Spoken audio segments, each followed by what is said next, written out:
nanay. Siguro may mga anak na sana Lord yun yung nanay ko, sana Lord siya yung mama ko. But I thank God na siya yung binigay ng Panginoon. Amen. Sobra. Bilang isang babae, sobra, ang mama ko, stricto talaga siya. And nagpapasalamat ako doon na pinalaki niya kami na mahigpit siya. Salamat sa Panginoon na si Mama, alam niyo ba na tulad nga ng kapatid, sinabi ng kapatid ko, hindi naman kami may kaya talaga. Si yung apelido namin, pero wala kami. Dumadating sa point na yung isang lata ng corned beef, parang isang nilaga. Parang sinabawan niya talaga para lang mapakain kaming magkakapatid. May mga times na para lang matugunan niya yung mga pangangailangan namin, nalapit siya sa tito ko, sa mga tiyahin ko. And ang punto ko is, nilalakasan niya yung loob niya na magsabi, mag-ask ng assistance para lang merong maipakain sa amin, meron lang maipamasahe kami, maipambaon. Nakita ko yung sakripisyo ni Mama na to the point na nag-decide siya na mag-abroad. Yun yung tingin niya na parang matugunan yung mga pangangailangan namin. And pag titingnan ko, sabi ko, Lord, ang daming sakripisyo ng nanay ko and lahat ng desisyon na ginagawa niya sa buhay niya, lahat yun, priority kami. And sobrang thankful ako doon na yung pagmamahal ni Mama, walang makakapantay. Yung pagmamahal niya bilang isang ina, sabi ko nga is, kung meron mang memories na, iba kasi pag nawalan ka ng nanay, parang there's something na nawala sa'yo, parang, sabi ko, yung memories kasi na kapag may sakit ako, yun yung pag in-law level ako, parang siya yung takbuhan ko na may konting sakit. Ma, may ganito ako, ma, may sakit ako, ma, may lagnat ako, ma, ganyan.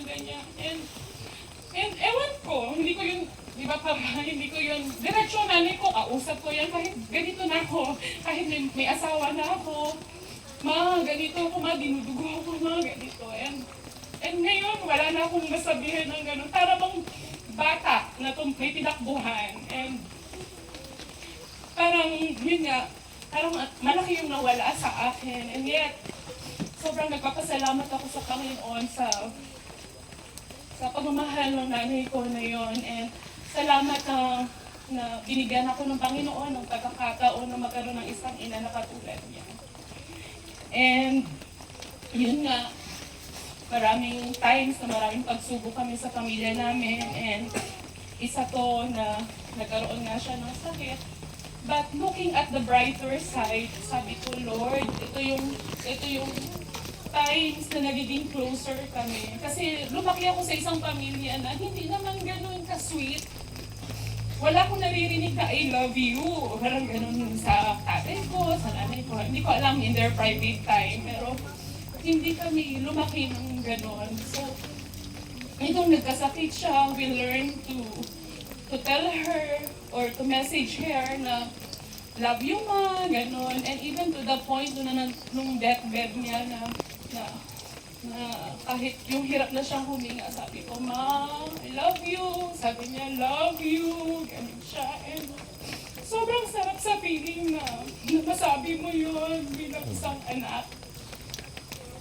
Sabi ko, sana matagal ko na palang ginawa yun. Kasi, alam niyo yun, andun pa rin yung nahihiya ka, pero bilang isang Kristyano, yun.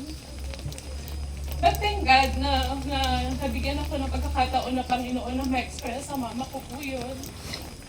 And salamat din po ako sa Panginoon sa sobrang kaibutin niya po sa amin.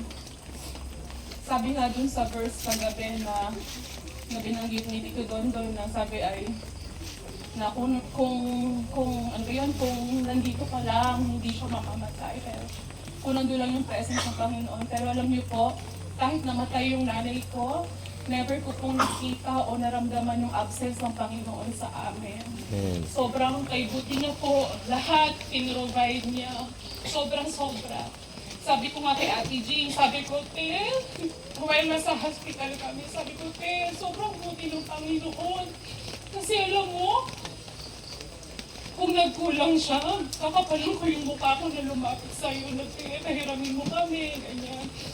Pero never nagkulang ang Panginoon. Lahat natugunan ng pangangailangan ni Mama. Sobrang buti niya na lahat yun, ang Panginoon, biyaya ng Diyos na nagsusupply sa amin, sa mga pangangailangan namin. And alam niyo po, nung nalaman namin na may cancer si Mama, actually, ang prayer lang namin is, Lord, pahabain niyo po yung buhay ni Mama. Sana makasama ka po namin siya, gano'n.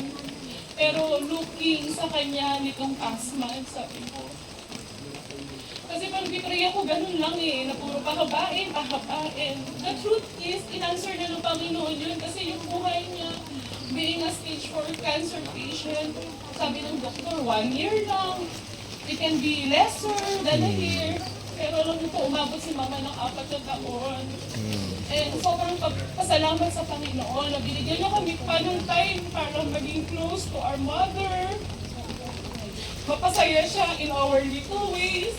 And sobrang salamat sa Panginoon. And when nandun na kami sa hospital, sabi ko, nagpipray ako sa Panginoon. Sabi ko, Lord, hindi ko nahihingi na habaan yung buhay ni Mama.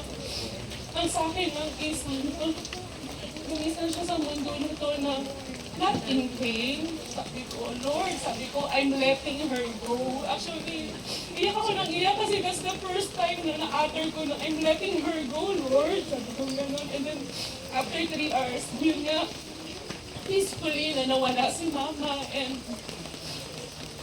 lahat yun, pag-iisipin mo, sobrang favor na binigay ng Panginoon kasi lahat sinagot niya Lahat pinagkaloob niya sa amin. And sobrang nakaka-bless lang na gano'n nag-work si Mama. And even nga, yung sabi ko nga, yung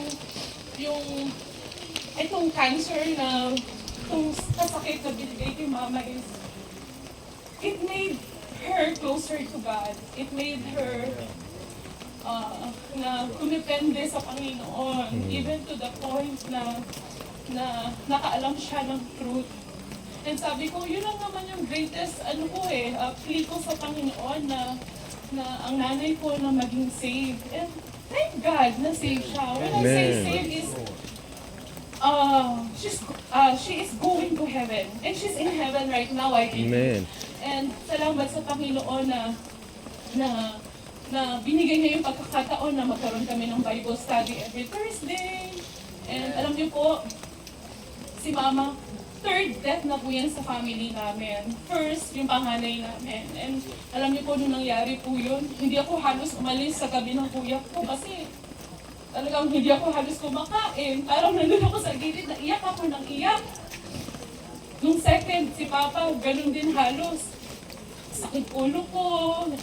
Parang may pain sa heart ko. Pero alam niyo po, itong pangatlo kay Mama, salamat sa Panginoon na hinanda niya yung hearts namin. Salamat sa Panginoon na meron kami peace, may comfort na binibigay ng Panginoon na knowing na ligtas yung nanay ko, one day makakasama din namin siya sa heaven. Salamat sa Diyos.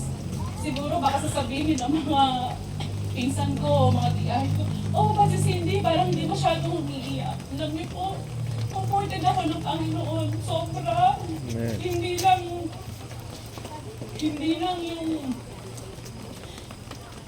hindi siya yung, nung mag-worry ako. Yes, I will miss my mother. Sobra-sobra. Kasi syempre, ang sakit pag nanay mo yung mawawala. Pero alam niyo po, yung comfort ng binibigay ng Panginoon, sobra po. Kaya, sobrang buti ng Panginoon. Hindi ko to, sabi ko nga bakit ngayon nakakakain ako? Bakit ngayon nakakatulog ako? And I think it's God's doing. Salamat sa Panginoon for that. And gusto ko din po magpasalamat sa mga kapatid ko, no? Kasi as the Unica Iha, syempre, alam ko naman na mataas yung expectation sa akin. Even to myself, mataas yung expectation ko na paano ko i-take care yung nanay ko. And salamat sa kanila, yung mga bagay na hindi ko magampanan, sila yung nagtutulong-tulong para magampanan po yun. And salamat ako na sila yung mga kapatid ko, wala din ako nakita na reklamo sa kanila. And salamat sa Diyos na alam ko na mahal-mahal din nila si Mama. Yung kapatid ko tahimik lang pero iyak yun ng iyak. And sana malalaman din nila yung comfort na meron ako. Sana malalaman din nila na ang Bible ay totoo, na one day makita din natin si Mama. Salamat din po ako sa mga kamag-anak ko, sa mga tiyahin ko, sa mga tiyuhin ko, sa mga pinsan ko. Hindi ko kailangan magsabi na, ate, tulungan mo ako, ate, kuya, ganito. They have all the initiative. Wala akong pinoproblema, lahat sila ang kumikilos. And sobrang thankful lang ako na nasa ganito akong family, no? We may have differences, pero alam niyo po, when it comes to love, loving each other, helping each other, taas ko yung kamay ko. They are very, very good sa amin, sa pagmamahal niyo sa family namin. I thank you. I thank you po sa pinakita niyo how you show love to our family. And of course, sa mga kasama ko po sa church, they're also my second family. And alam niyo po, hindi ko po in-expect na madami sila. Pero alam niyo, yan yung love nila na in-express nila para kay Mama. Hindi po simple yung pumunta dito, it entails expense. Pero ayan po sila na nandito. Alam niyo po, ever since na nagkasakit si Mama, they are my partners in prayers. Alam ko po, nakasama ko sila palagi sa journey na to. And pag titignan ko, lahat, ang daming answered prayers. Kasi nung una, nung may sakit sa Mama, ay, prayer namin lumasig si Mama. And yet, the Lord answered that. And sobrang pasalamat kami sa Panginoon for that. And sa inyo po, sa mga kapitbahay po namin dito, sa mga kamag-anak po namin, salamat po sa pakikirabi po ninyo sa amin. Sabi nga sa kanta kanina na because He lives, I can face tomorrow. Salamat sa hope na yun because I can face tomorrow. Hindi po nag-end yung life namin dito. And alam po namin yung buhay namin ay para sa Panginoon. And I'm just grateful na binigyan ako ng pagkakataon ng Diyos na magkaroon ng isang ina ko na katulad niya. And looking forward na makikita ko yung nanay ko someday. And salamat sa comfort palagi ng Panginoon, my joy. And yun po, salamat po sa inyong lahat. And lahat po ng papuri, lahat po ng ito, Panginoon lang po ang may gawa. And I'll give Him God the glory, the praises, and the thanksgiving. Amen. Lang po.